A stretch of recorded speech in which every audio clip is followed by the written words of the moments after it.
At our family's New Year's toast, my husband laughed too loud, then played a hidden video. Part 1. My name is Eleanor Shaw, and I'm 32 years old.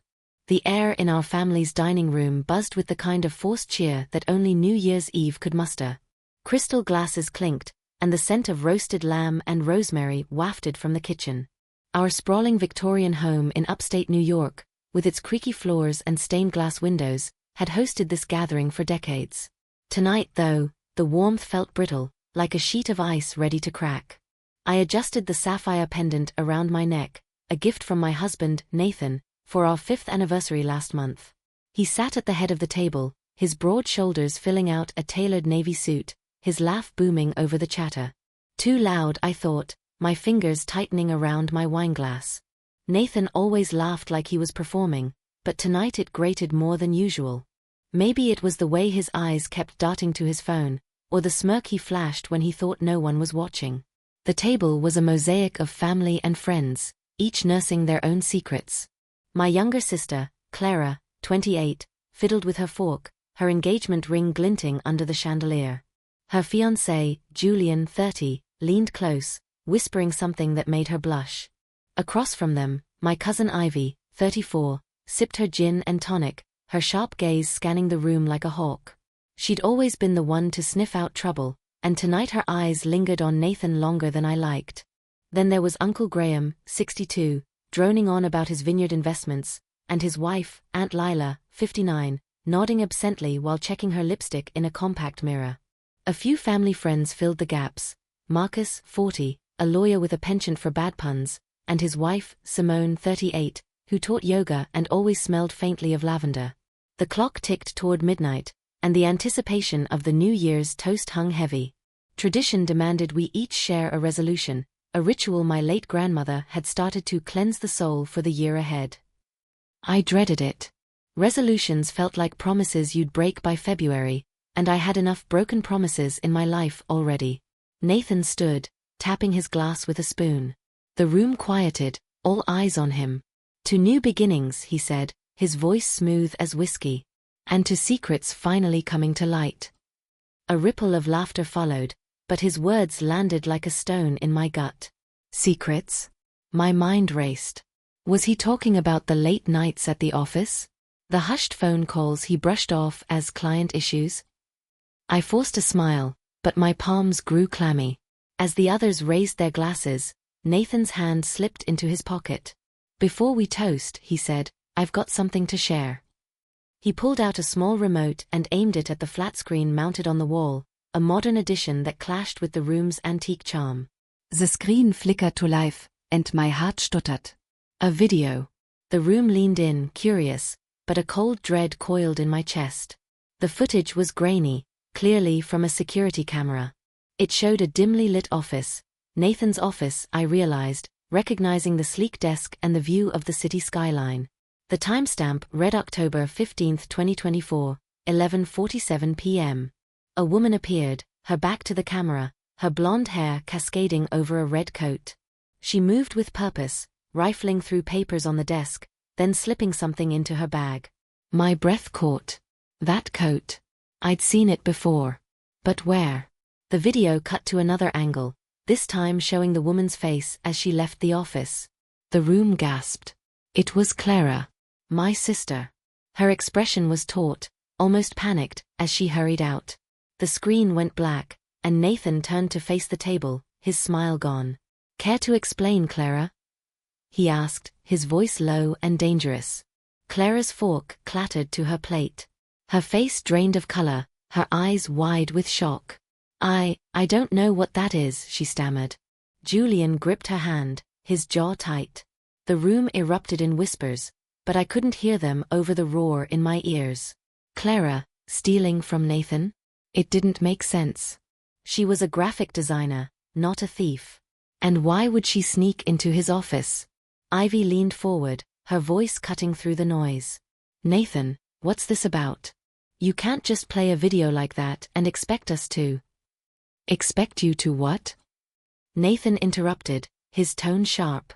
Ignore evidence. She took something from my office. Something important. He glanced at me, and for a split second, I saw something in his eyes. Triumph, maybe, or cruelty. It vanished as quickly as it came. I turned to Clara, my voice barely steady. Clara, what's he talking about? She shook her head, tears welling.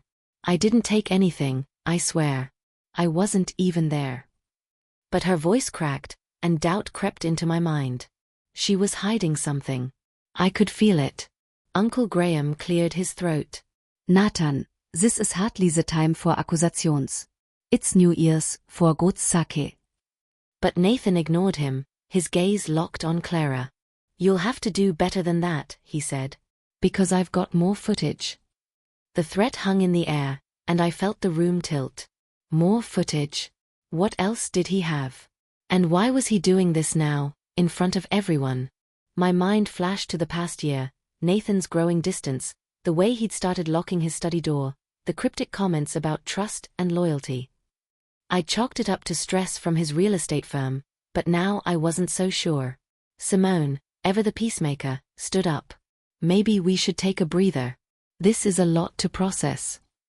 But Nathan waved her off. No. We're getting to the truth tonight. He clicked the remote again, and the screen lit up with a new video. This one showed a different angle of the office, same night, same timestamp. Clara again, but now she was speaking to someone just out of frame. Her lips moved quickly, her hands gesturing wildly. The audio was muted, but her fear was unmistakable.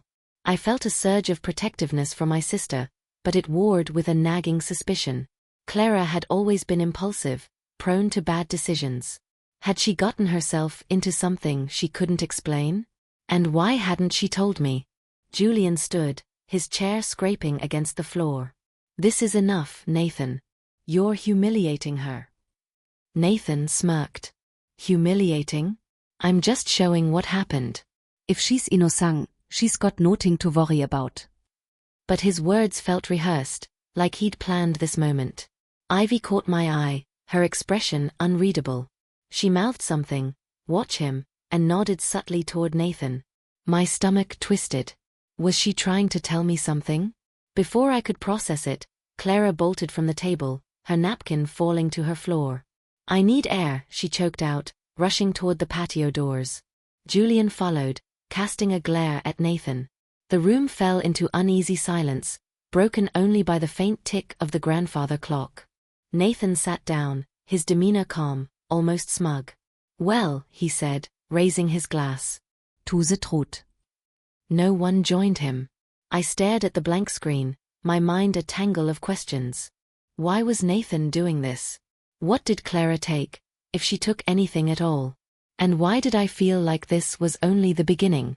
As the others murmured among themselves, I caught Nathan's eye. He smiled, but it didn't reach his eyes. For the first time in years, I saw my husband for what he might be, a stranger. The patio doors swung shut behind Clara and Julian, the glass panes rattling in their frames. The dining room's tension lingered like smoke, curling around the crystal chandelier and settling into the crevices of the oak table. I pushed my chair back, the scrape of wood on wood jarring in the quiet. Nathan's eyes followed me, but I avoided his gaze, my heels clicking as I crossed to the patio.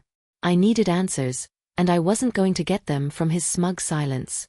Outside, the January air bit at my skin, the snow-dusted lawn glowing under the moonlight. Clara stood by the stone fountain, her arms wrapped around herself, the red coat from the video nowhere in sight. Julian hovered nearby, his breath visible in the cold, his hands stuffed into his pockets. They didn't notice me at first, their voices low but urgent. I told you we should have been careful, Julian hissed, his back to me. Clara shook her head, her blonde hair catching the light. I didn't think he'd find out. Not like this. Her voice trembled, and my stomach churned. Find out what? I stepped closer, the crunch of snow under my heels giving MLAW. Clara spun around, her eyes wide. Elena. How long have you been there? Julian stiffened, his jaw tightening. I crossed my arms, the chill seeping through my silk dress. Long enough. What's going on, Clara? Why was that video of you in Nathan's office? My voice was sharper than I intended, but the betrayal stung. She was my sister. If she was hiding something, why hadn't she come to me? Clara's lips parted, but no words came. Julian stepped between us, his tone defensive. She didn't do anything wrong, Eleanor. Nathan's twisting this to make her look bad. I raised an eyebrow. Twisting it ho? That was you on the video, Clara. You were in his office, taking something. What was it? My mind raced, piecing together fragments. Nathan's real estate firm handled high-stakes deals, contracts, deeds, maybe even cash. Had Clara gotten mixed up in something shady? Clara's eyes darted to Julian, then back to me. I can't explain right now. You have to trust me. Trust her? The words felt hollow after what I'd seen. Before I could press further, the patio doors opened, and Ivy stepped out, her gin and tonic still in hand. Trouble out here? She asked, her voice dry but her eyes sharp. She glanced at Clara, then at me, reading the tension like a book. Ivy, stay out of this, Julian snapped, but Ivy ignored him, stepping closer. Eleanor, you need to talk to Nathan. Something's off about that video. The timing, the way he presented it, it's too neat. Her words echoed the unease I'd felt since Nathan clicked that remote. I nodded, my resolve hardening. I will. But first, I need the truth from you, Clara. Clara's shoulders sagged, and for a moment, I thought she'd break. But then Julian touched her arm, and she straightened. Not here, she whispered. Tomorrow. I'll tell you everything. It wasn't enough, but it was all I'd get tonight. I turned back to the house, Ivy falling into step beside me. Watch your back, she murmured. Nathan's playing a game, and I don't think Clara's the only target. Back inside, the dining room had fractured into small clusters of conversation. Uncle Graham and Aunt Lila debated the vineyard's latest vintage, while Marcus and Simone tried to lighten the mood with forced laughter. Nathan stood by the fireplace, swirling a glass of scotch, his posture relaxed but his eyes tracking me. I approached, my heart pounding but my face composed. We need to talk, I said, keeping my voice low. He raised an eyebrow, gesturing to the hallway. After you. We slipped into the study, the heavy oak door muffling the dining room's hum. The room smelled of leather and old books, Nathan's sanctuary where he'd spent countless late nights. I faced him, my hands clasped to steady them. What was that, Nathan? Why humiliate Clara in front of everyone? He leaned against the desk, his expression unreadable. Humiliate? I was protecting us, Eleanor. She stole from me. From us. His emphasis on us felt deliberate, but it didn't land. Stole what? I pressed. You didn't say what she took. And why show the video tonight, like some grand reveal? My voice rose, and I hated how it trembled. Nathan sighed, setting his glass down. It was a flash drive. Sensitive client information, deals that could tank my firm if they got out. I didn't want to do this publicly, but she left me no choice. His words sounded rehearsed, and Ivy's warning echoed in my mind. Too neat. Then why not go to the police? I asked. Why the theatrics? He stepped closer, his voice dropping. Because I wanted her to know I'm watching. And I wanted you to see who you're trusting. The words hit like a slap. Was this about Clara, or was he testing me? I thought of the locked study door, the late-night calls, the distance between us. What else is on that footage? I asked, my throat tight. He smirked, just for a second, before his face softened. Nothing you need to worry about. Let Emil handle it. But I wasn't reassured. I turned to leave, pausing at the door. If you're hiding something, Nathan, I'll find out. His silence followed me out. Back in the dining room, the clock struck midnight. The New Year's toast went unspoken, the tradition shattered. Guests began to leave, their goodbyes strained. Ivy caught my arm as she headed out. Check his office, she whispered. Not the one downtown. The one here. I frowned, but she was gone before I could ask more. Alone in the quiet house, I climbed the stairs to Nathan's home office. The door was locked as always, but I'd seen him hide the key in a hollowed-out book on the shelf. My hands shook as I retrieved it, the metal cold against my palm. Inside, the room was meticulous, files alphabetized, desk clear except for a single laptop. I powered it on, my heart racing. The password was our anniversary, a detail that once felt romantic but now seemed like a trap. The desktop was sparse, but one folder caught my eye, October. Inside was a subfolder labeled Security. I clicked, and a list of video files appeared, all dated October 15, 2024. My pulse quickened. I opened one, and there was Clara again, same red coat, same office. But this time, the camera caught something new, a shadow moving just out of frame. Someone else was there. I froze, my breath shallow. Who was it? And why hadn't Nathan shown this? I copied the folder to a USB drive, my hands trembling. As I shut down the laptop, a creak sounded behind me. I spun around, but the doorway was empty. The house was silent, but I felt watched. Slipping the USB into my pocket, I locked the office and returned the key. Downstairs, Nathan was clearing glasses, his back to me. "Everything okay?" he called, not turning. "Fine," I lied, my voice steady despite the storm inside me. I didn't sleep that night, the USB burning a hole in my thoughts.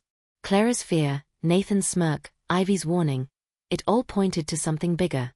Tomorrow, ID confront Clara. But first, I needed to know what Nathan was hiding. Revenge, I realized, wasn't just Clara's problem. It was mine now, too. The morning sun filtered through the frost-etched windows of our kitchen, casting pale light across the granite countertops. I clutched a mug of coffee, its warmth doing little to thaw the chill that had settled in my bones since last night. The USB drive sat hidden in the pocket of my cardigan, a silent weight that anchored my thoughts. Clara had promised answers today, but as the clock ticked past 9, my phone remained silent. I'd texted her an hour ago, a simple "we need to talk." Now. No reply. Nathan had left early, claiming a meeting downtown. His casual "see you tonight" as he grabbed his coat felt like a taunt, and I'd barely nodded in response. The house was too quiet, the kind of silence that amplifies every creak and whisper. I set the mug down and pulled out my laptop, plugging in the USB. The October folder stared back at me, its contents a puzzle I wasn't sure I wanted to solve. I clicked another video, this one labeled Cam 3_23-50. The timestamp matched the others, October 15, 2024, 11:50 p.m. Clara appeared again, her red coat vivid against the office's muted tones. She was at Nathan's desk, her movements frantic as she opened drawers. The shadow I'd noticed before moved closer, and this time, the camera caught a partial figure. A man's hand, wearing a silver ring with a black stone. My breath hitched. I didn't recognize the ring, but its presence confirmed what I'd suspected. Clara wasn't alone. I paused the video, zooming in. The hand was steady, deliberate, passing her something. A small envelope. Clara tucked it into her bag, her lips moving as if arguing. No audio, again. Nathan had either muted it or stripped it out. My phone buzzed, jolting me. A text from Ivy, "Meet me at the cafe on Maple. 10 a.m. bring the drive." I frowned. How did she know about the USB? Had she guessed I'd snoop? I typed a quick reply, "How do you know?" But deleted it. Ivy always seemed to know more than she let on. I grabbed my coat and keys, the USB secure in my pocket, and headed out. The cafe was a cozy hole in the wall, its windows steamed from the morning rush. Ivy sat in a corner booth, her dark hair pulled into a messy bun, a black coffee steaming in front of her. She looked up as I slid into the seat across from her, her eyes scanning me like I was a witness on the stand. "You look like hell," she said, blunt as ever. "Thanks," I muttered, ordering a latte from the passing waiter. "Why am I here, Ivy? And how do you know about the drive?" She leaned forward, her voice low. "I saw you go upstairs last night after I left. Nathan's office isn't exactly Fort Knox. Figured you'd find something." I bristled at her assumption, but she wasn't wrong. "What's your angle?" I asked. "You've been watching Nathan like a hawk. What do you know?" Ivy sipped her coffee, her gaze steady.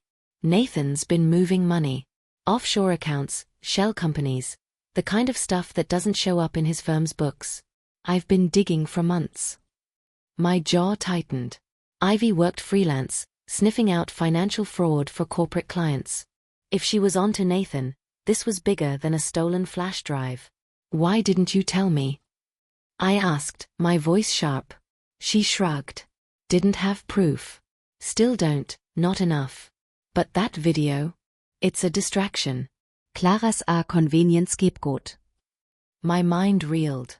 A distraction from what? I pulled out the USB and slid it across the table. There's a man in one of the videos. With Clara. I don't know who.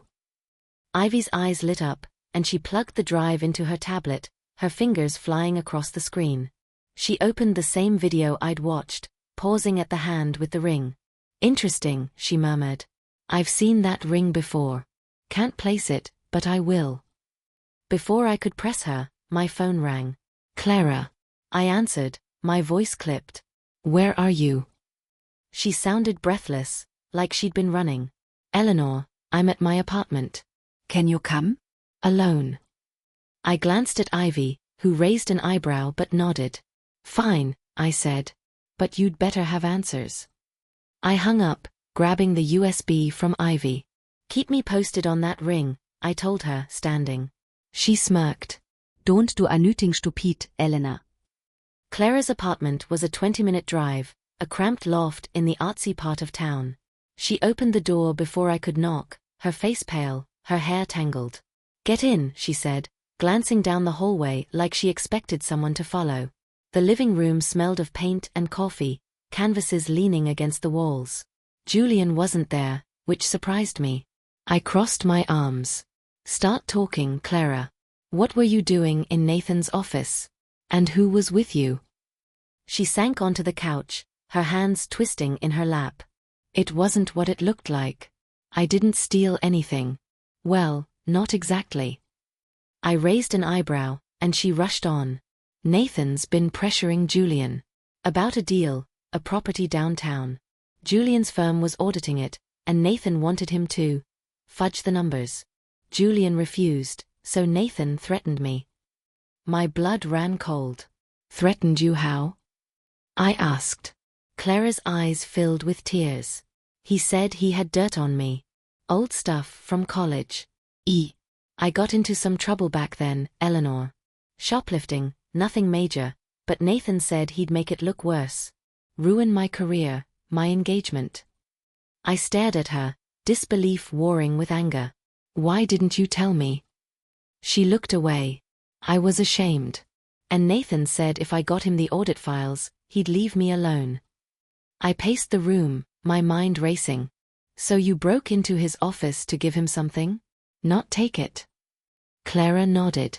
The envelope had the files. I met someone there, Julian's contact. He was supposed to make sure Nathan got them without tracing it back to me. The man with the ring. Who was he? I asked. Clara hesitated. I don't know his name. Julian set it up. Said he was discreet. This was a mess.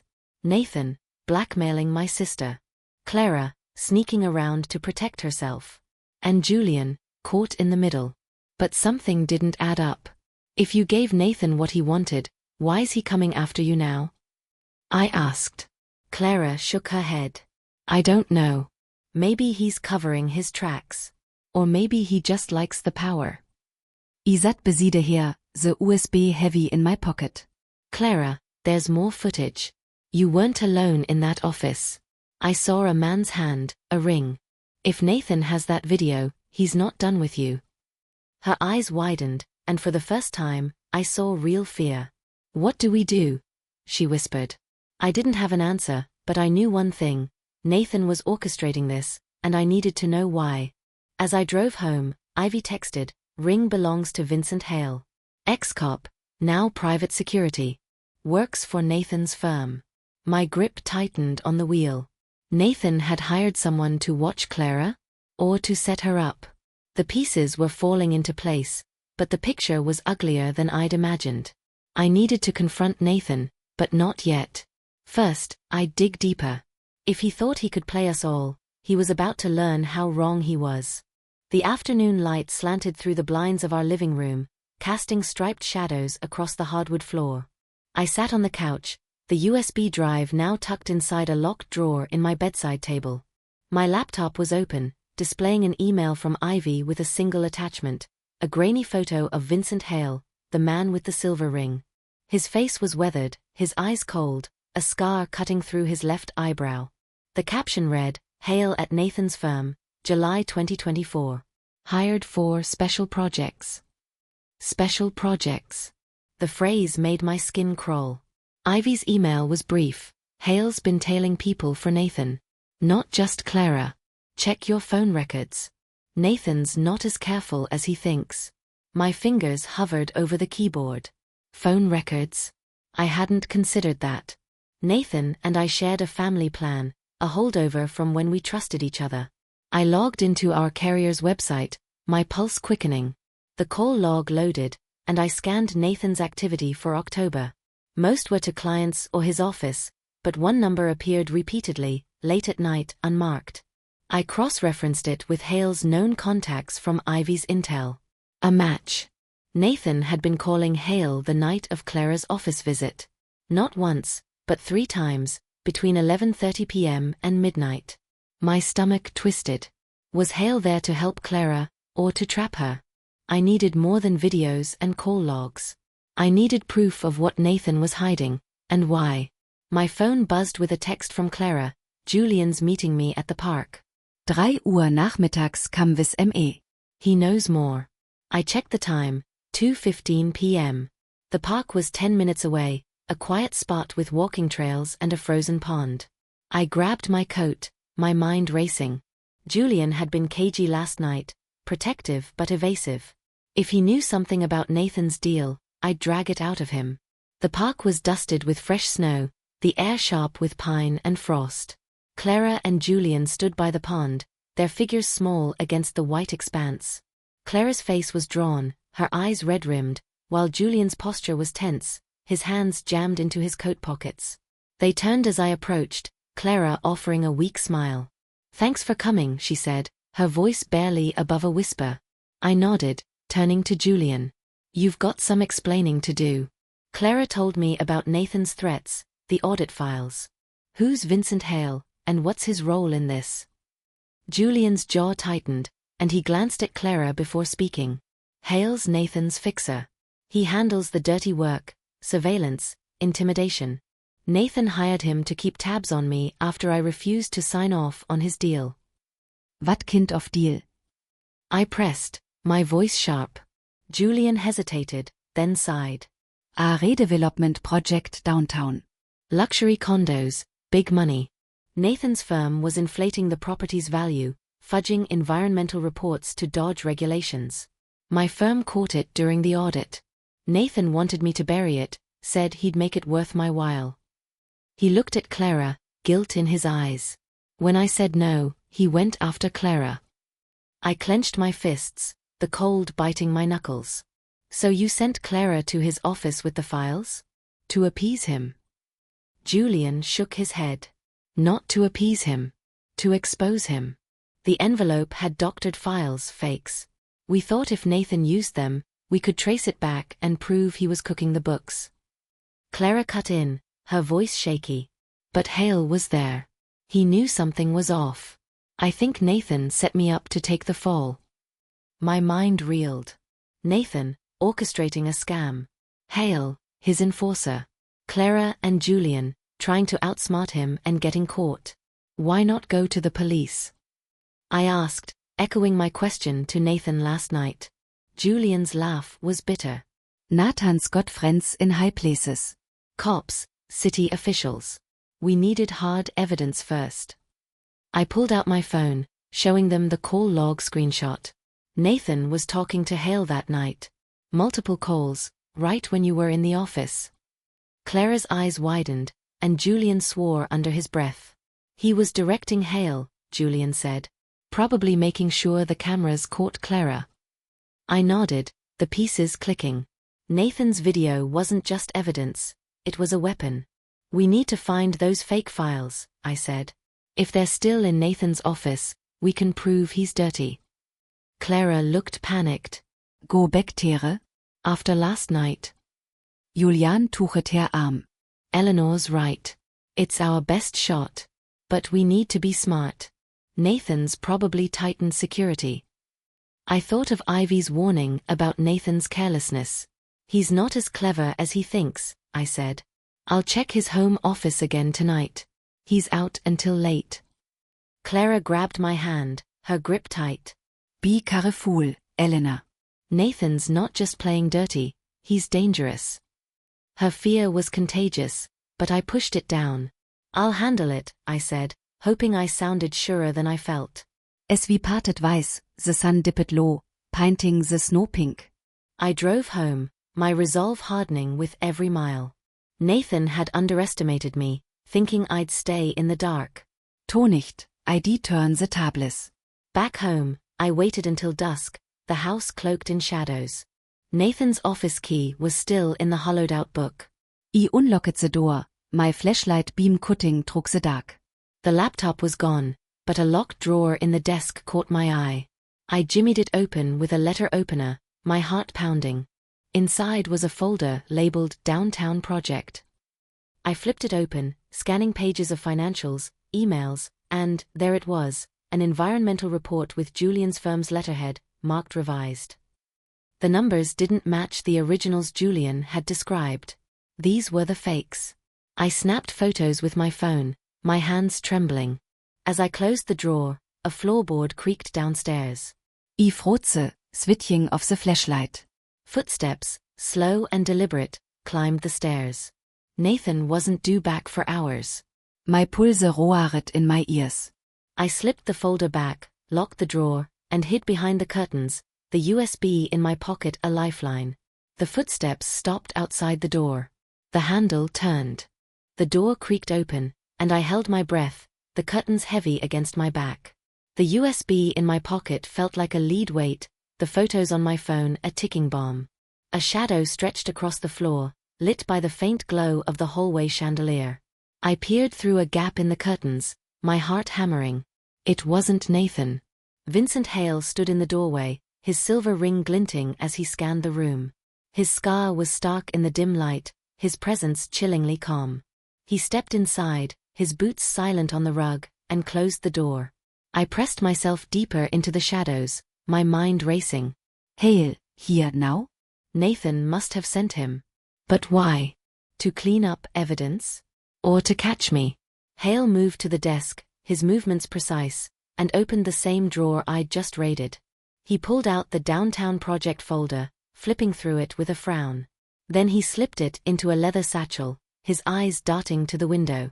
He hadn't seen me, but I couldn't stay hidden forever.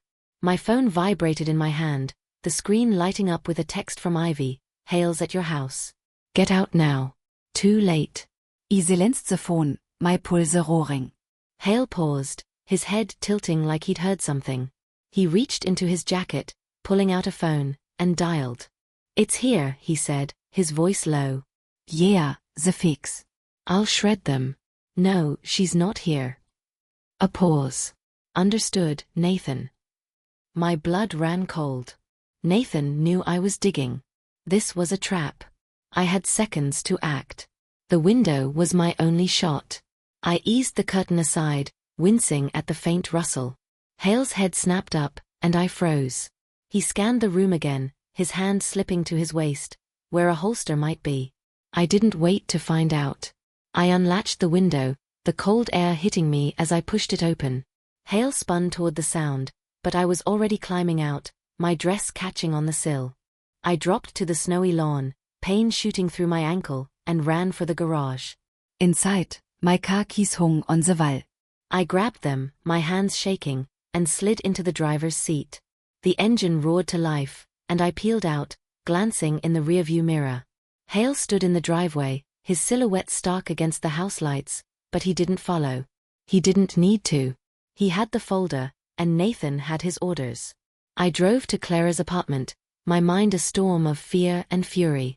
She opened the door, her face paling at my disheveled state. "Elena, what happened?" I pushed past her, locking the door behind me. Hale was at the house. Nathan sent him to destroy the evidence. I got photos of the fake files, but they're gone now. Clara sank onto the couch, her hands covering her face. This is my fault. I should have never gone to that office. No, I snapped, my voice sharp. This is Nathan's fault. He's been playing us all, blackmailing you, setting you up, lying to me. I pulled out my phone, forwarding the photos to Ivy with a message. Files are fake. Hale took the originals. We need a plan. Clara looked up, her eyes red. What now? Nathan's got everything. The videos, the files, Hale.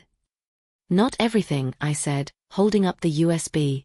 We have the footage showing Hale with you. And Ivy's digging into Nathan's accounts. If we can tie him to the fake files and Hale's actions, we can expose him. Clara nodded, but her fear was palpable. Julian's meeting with a lawyer tomorrow, she said. Someone Not in Nathan's pocket. We'll show them the photos, the USB, everything. I spent the night at Clara's, too rattled to go home. Ivy called at dawn, her voice clipped. Nathan's moving fast. He's transferring funds to an offshore account, big sums. I've got a contact at the IRS who owes me a favor. Send me the photos and the USB files. We'll bury him. I emailed everything, my hands steady despite the exhaustion. This wasn't just about Clara anymore. Nathan had betrayed me, our marriage, our life. He'd pay for it. The next day, January 2nd, 2025, I met Ivy and Julian at a law office downtown. The lawyer, a sharp-eyed woman named Diane, reviewed our evidence with a grim nod. This is enough to start an investigation, she said. The fake files, the offshore transfers, Hale's involvement. It's a pattern. I'll file a complaint with the SEC and the IRS. Nathan won't wriggle out of this. Julian squeezed Clara's hand, relief washing over his face. I felt no relief, only a cold resolve. That evening, I returned home. Nathan was in the living room, a glass of scotch in hand, his suit rumpled. He looked up, his smile thin. Rough night? He asked, his tone mocking. I didn't flinch. It's over, Nathan. The SEC's coming for you. So's the IRS. I have proof, your files, your calls to Hale, everything. His smile faltered, and for the first time, I saw fear in his eyes. You're bluffing, he said, but his voice cracked. I'm not, I said, stepping closer. You took your cult control US. Clara, Julian, M.E. You thought you'd win with your videos and your fixer. But you underestimated me. I pulled out my phone, showing him a screenshot of Ivy's email to the IRS. His face drained of color. Eleanor, we can fix this, he started, but I cut him off. No. We're done. Pack your things and get out. He didn't move, his eyes searching mine for a weakness. I held his gaze, unflinching. Finally, he set the glass down and walked upstairs. I heard drawers slamming, the rustle of clothes. An hour later he left, the front door clicking shut. The house was mine again, but it felt hollow. Clara and Julian moved forward with their wedding plans, the shadow of Nathan's threats lifting. Ivy kept digging, ensuring Nathan's empire crumbled. By spring, he faced charges, fraud, money laundering, extortion. Hale turned state's evidence, spilling everything for a lighter sentence. I filed for divorce, the sapphire pendant long gone, pawned for legal fees. As I stood in the dining room where it all began, the chandelier dark above the empty table, I felt no triumph, only clarity. Revenge hadn't healed the wounds, but it had freed me. I'd rebuilt my life, piece by piece, and this house, once a cage, was now a home. The New Year's toast had shattered us, but from the fragments, I'd forged something stronger.